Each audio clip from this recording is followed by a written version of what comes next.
I mean, you get nervous here and there when it's going, I don't want to say easy, but when the score is in your favor, it's like you have to be cautious. So a little bit nervous, but obviously I'm super happy to be here. The 10,000 Filipino spectators weren't merely there to watch tennis. They arrived to create history. And they accomplished something that no one on that court anticipated without even tossing a ball. Karolina Muchová, who recently won the Qatar, entered the Hard Rock Stadium grandstand court as the overwhelming favorite, having opened just a few weeks before to Miami. World number 14 versus world number 29. Experience against youth. Verify accuracy against Filipino heart. In precisely 60 minutes, she had defeated Eala 6-0, 6-2. Any crowd could have been subdued by a scoreline that was so terrible. However, this was not a typical audience.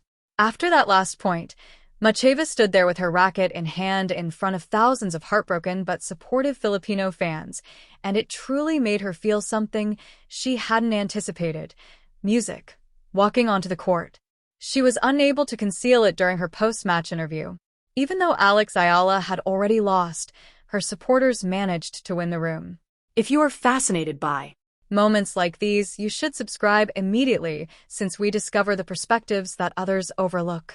What precisely did 10,000 Filipino fans accomplish to make Muchova famous? Let's start with what Muchova actually said, because her words chosen carefully in that post-match interview tell you everything about the weight of the room she had just competed in. To be honest, it's not that simple. You continue to think that you need to stay focused, keep putting pressure on the other player, and so on, even if you continue to score points. Go back and read that slowly. This woman recently prevailed 6-0, 6-2. Not a single service game was dropped by her. All 5 of her break points were converted. With 11 unforced errors, she blasted 20 winners. That was one of her season's cleaner efforts by all statistical standards. And she's standing there explaining that it wasn't simple to the Tennis Channel interviewer. Why? Due to the stands. Due to the events that took place in the stands from the first to the last ball. This is the detail that sets this crowd apart from all other tennis crowds at the moment. When their player is bagged in 22 minutes, the majority of partisan supporter groups become silent. They move around in their chairs. With that specific face, they gaze at the scoreboard. The one that says, "We might be watching something painful." Not these admirers. The Filipino fans were unfazed when I lost the opening set 6-0. The opportunity persisted even when Muchova broke right away in the second set and surged to a 4-0 lead, threatening a double bagel that would have been Eala's first in 4 years.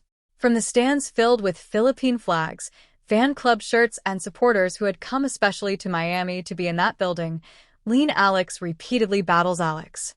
She roared when I managed to hold serve and get on the board at 0-4 in the second set. The crowd exploded. Instead of avoiding total humiliation in a match that she was obviously losing, for a brief period it seemed as though she had won a Grand Slam title. That is the strength of what those spectators brought to the Hard Rock Stadium grandstand that night. And Muchova experienced it all. She later acknowledged that she had to continually remind herself to maintain concentrate, to keep the pressure on, and to not let the atmosphere interfere with her rhythm, even if the score was significantly in her favor. The fact that a player of her caliber, a 2023 French Open finalist, a 2-time US Open semifinalist, and had to control the enthusiasm of the crowd while winning convincingly speaks volumes about the power of that those Filipino supporters put into that court. You must comprehend Alex's true significance to the Philippine sports community in order to comprehend why this moment affected Muchova in the manner that it did. Eala takes center stage at the BNP Paribas Tennis Paradise in Indian Wells. Day. It's been packed for players like Alex Eala, Joao Fonseca, seeing the Filipino fans, the Brazilian. And why the behavior of this crowd would never be typical of a tennis audience. Eala is 20 years old. She was raised in Quezon City, relocated to Spain at the age of 13 to train at the Rafael Nadal Academy, and quietly developed her skills for years while her nation waited. In the Philippines, boxing and basketball are the most popular sports. Tennis was a specialty sport. Global stars didn't come from tennis. Eala then occurred during the Miami Open in 2025. As the first Filipino in WTA 1000 history to make it to the semifinals, She entered as a wild card, ranked 140th in the world, and defeated 3 Grand Slam champions, Jelena Ostapenko, Madison Keys, and Egate, back-to-back in straight sets. Not only did that run alter her standing, but it also altered how a country and a sport interacted. Eala reached a career-high ranking of number 29 by the time the 2026 Miami Open rolled around, and her fan base had grown to be something the WTA had actually never seen before.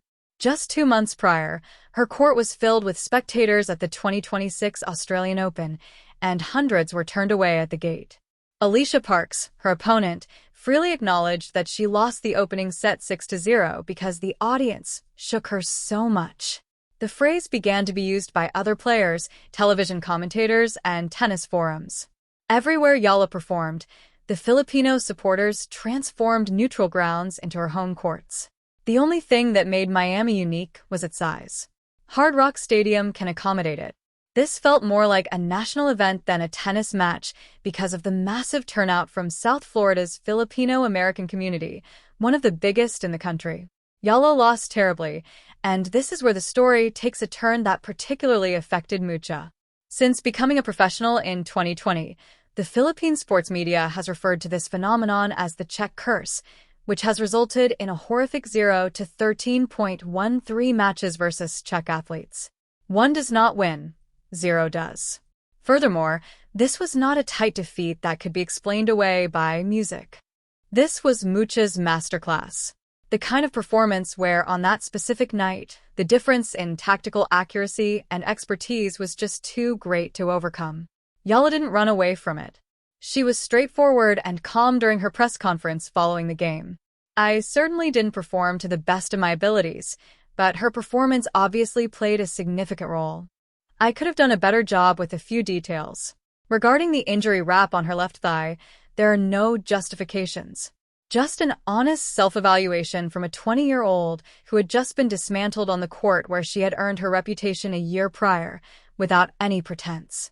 After that, she addressed her home-based admirers in Tagalog. Translation: I'm still content and not let down. Many thanks, fellow Filipinos. The battle goes on music, and I look forward to seeing you in Europe once more. That message, which was delivered only minutes after a 6-2, 6-0 loss, didn't go as planned in those stands.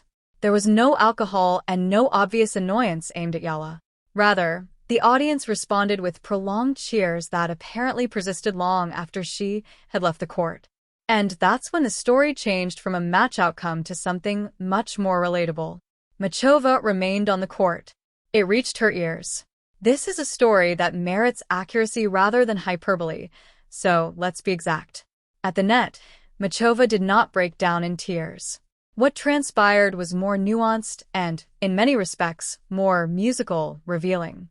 She clearly found it difficult to describe the experience during her on-court interview just after the game. She talked about being anxious, even though she won easily. She mentioned how hard it was to stay focused in the midst of such a strong emotional environment. There was a noticeable emotional change in her demeanor as she greeted the audience, the Filipino supporters who had just witnessed their players' defeat and were still present, still speaking, and still flooding the room with encouragement. This player has previously shed tears on the court. When Muchova saw her ex-boyfriend in the crowd during a match at the 2025 US Open, she became very sad. She has never concealed her emotions. Therefore, it revealed something important about the kind of energy that fans possess when this crowd, which wasn't her crowd and wasn't supporting her, moved her to that kind of obvious emotional reaction after witnessing their player lose. Rivalry is not the only form of sportsmanship. Supporting your player through a humiliating scoreline without getting ugly or creating an embarrassing environment, and then maintaining that support gracefully after the defeat. It is extremely uncommon in athletics. Muchova saw it, and it affected her. There is more to this moment than just one game. Eala's clay season will start on April 6th at the Linz Open in Austria, a WTA 500 event. This will be her first time participating at that level on clay. Miami has a significant negative impact on rankings. She can't protect the 390 points she gained from last year's semifinal performance, which causes her to drop about 270 points and tumble from number 29 toward the mid-40s. However, the cultural narrative is moving in a very other way. The Philippine Women's Open, the nation's inaugural WTA competition, was formally introduced by the WTA in January 2026 as a direct result of the increase in interest that IA generated. Before she had even confirmed her attendance, all of the finals tickets were sold out. After their game, Coco Gauff, who had defeated Eala in Dubai earlier this year, spoke to the Proala audience and acknowledged their presence. In particular, opponents are observing.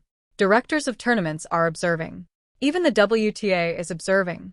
The 10,000 Filipino supporters in Miami did more than just cheer for their player during a defeat.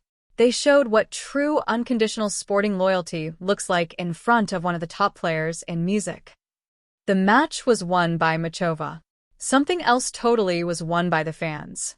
And the Czech player could not pretend otherwise as he stood across the net from all of that affection and shared sorrow. 60 minutes of tennis were lost by Alex Eala. However, she took something with her from Miami that no rating point can really describe. The evidence that her supporters have grown to be a force that the whole tennis world is now observing. And a lot of people cried because of that force. The scoreline only ever tells you half the story, which is precisely why moments like this are worth pausing for. Subscribe to this channel today if you want the other half every single week. To ensure you never miss a video, click the notification bell. Then leave a comment below and let us know if you believe Eala can finally break the Czech curse in 2026. We read each and every one of them.